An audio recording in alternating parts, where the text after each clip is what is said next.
What's up, lunatics? It's me, Lucky Tempest.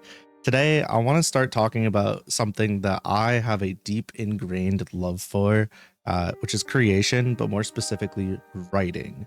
Now, for those of you that have been around this channel for at least a little bit, you probably see my live streams where I do late night lucky and it's like, in quotes, it's a writing stream, right? Or something like that. And you pop in and there's thunderstorm music and lo-fi beats with me writing and then like a little ADHD screen at the bottom. So while I'm writing, you guys can keep your brain rotted brains entertained. Kind of like this screen right here.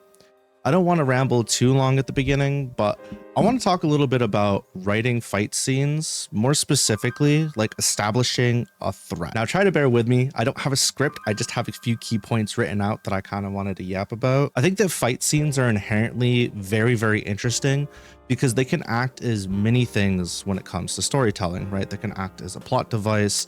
They can act as just like a way to break up the current monotony of the story, in quotes monotony.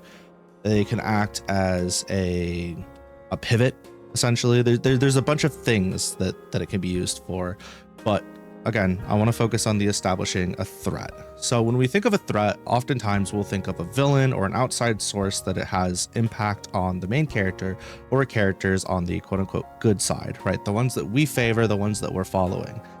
A threat could also be one of the good guys, right? It's not always just about the villain. I mean, how many times have we seen something like Gojo Satoru from Jujutsu Kaisen where, you know, good old Itadori's in a jam, Gojo shows up right in the beginning, absolutely fucking dog walks Sukuna and establishes himself as the threat. Gojo is a threat. Sukuna is a threat, but Gojo is like the threat, right? We've seen that in a lot of stories. We got that. We know that Toph from Avatar: The Last Airbender is an absolute threat. Now, a lot of times these threat characters are associated with the powerhouse archetype, but I'm not really here to focus on that. A threat can be more than somebody that just has absolute power over everybody in the area. They can either have dirt on you, they could have a hostage, they could have a really good plan, or again, just be super fucking strong and everybody's about to get dog walked, right? Those are all options. And there's more, but I want to ask you, what purpose does establishing a threat have? And when you're writing that fight scene, what should you be keeping in the back of your mind that entire time? For me, in the story that I'm writing right now on stream, Lucky Days, there is a character that's been essentially aiding Lucky back to health and getting them essentially integrated into their world, called Jamie. Jamie is a bona fide threat. Everything about Jamie screams powerhouse. Everything about Jamie screams fix-all, except that he's not.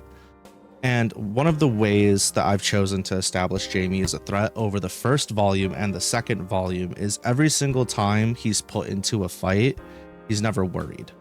The only time he does get a little bit emotional, let's say, oh my god, I'm dying. The only time he gets a little bit emotional is when somebody does something he deems as irredeemable, right? Like taking a hostage, beating up on someone weaker than them, that kind of thing. So I've shown that literally his intro fight was him taking on a group of thugs and protecting somebody they were beating up and trying to get money out of, essentially. Then from there, he winds up proctoring a, let's call it, graduation ceremony where one of the adventurers gets to rank up to a higher ranked adventurer. So he's watching over that. And he winds up taking care of massive threats, because what we see happen is the person that was going through their graduation ceremony and their team were fucking struggling.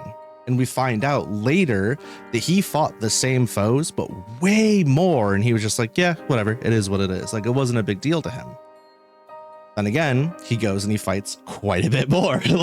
So we're just continuously building up that Jamie is reliable and that he is not to be fucking trifled with. And to aid in that even more, we have the big bad telling his underlings, hey, we cannot execute this plan till we've dealt with this motherfucker, right? And he even constructs this elaborate story of a time he protected an entire part of the city all by himself, and the things that he did and how scary he was and undefeatable, and he's a psychopath and all these things. Whether they're true or not, it doesn't matter. But the point is, this current big bad is so afraid of Jaime that he's not willing to launch his plans and put them in full motion until Jaime's out of the picture, right? So we have all this buildup, all this tension that's just saying, okay, Jaime's a badass, fucking Billy Badass over here. We gotta do something about him, right? That's one way to establish a threat. Now that is, some people would call it a slow burn because there's a lot of things that goes into it. But for me, the purpose it has is when Lucky's safety blanket, we'll call it, which is Jaime, is completely removed from the equation. And when the whole city that relies on Jaime loses Jaime, that flips the narrative. There's a heavy weight to that, and there is consequences. So for my story in particular with this character, the purpose is to set the tone and to drive the narrative, right? It is to make the consequences of over relying on somebody like Jaime extremely real. So there's a lot of buildup that goes into that. There's a lot of sequences and action scenes that go into that. But when we're in the fight scenes, there's different ways you can show this, right? So Jaime can, for example, smile when he's fighting a foe that everybody else is showing is pretty strong. He can have a good time. Be like, wow, I haven't been able to unload like this in a while, right? When when he's getting hit, he could be a little bit maybe shocked, like, oh my gosh, that connected, that's crazy, you're pretty good. He could show boredom and loneliness when working with other people or training his peers or whatever it is, because he's just that far above everybody else that he starts to feel disconnected. Those are specific ways you can show it. On top of that, in other cases, let's say you got somebody like Frieza from Dragon Ball Z. A good way to establish a Omega level threat is you have them show up and they talk hella shit, like hella shit, right? And usually like those that bark the loudest, yeah, you know, maybe they're not too big of a problem. But narratively speaking, when they talk crap and they're like, I will kill you, I will XYZ to you, and they do exactly that bar for bar, that shit carries weight. And now you as the audience member, you as the reader, the viewer, whatever, you know, okay, this motherfucker's not to be trifled with. Our heroes are about to bump into them. Oh my God, we're cooked, right? So that's another way you can do it. I don't want to spend too much time on this. It's already been about what, 6-7 minutes, and I know that our attention spans aren't exactly the best, but in the future I want to talk about more fighting scenes when I do the next video on this. So let me know in the comments below your favorite fight scene that really established a threat, or, you know, maybe your favorite way of establishing a threat. If you haven't already, I strongly urge you check out my streams. We do a lot of Late Night Lucky where I write these stories. Feel free to ask me questions, pick my brain apart. If I'm good at one thing when it comes to writing, it's actually getting the fucking writing done. So you can kind of see my process when we do that. And honestly, it's just a good relaxing time. But I appreciate y'all for being here, and I look forward to seeing you in the next one. Okay, bye.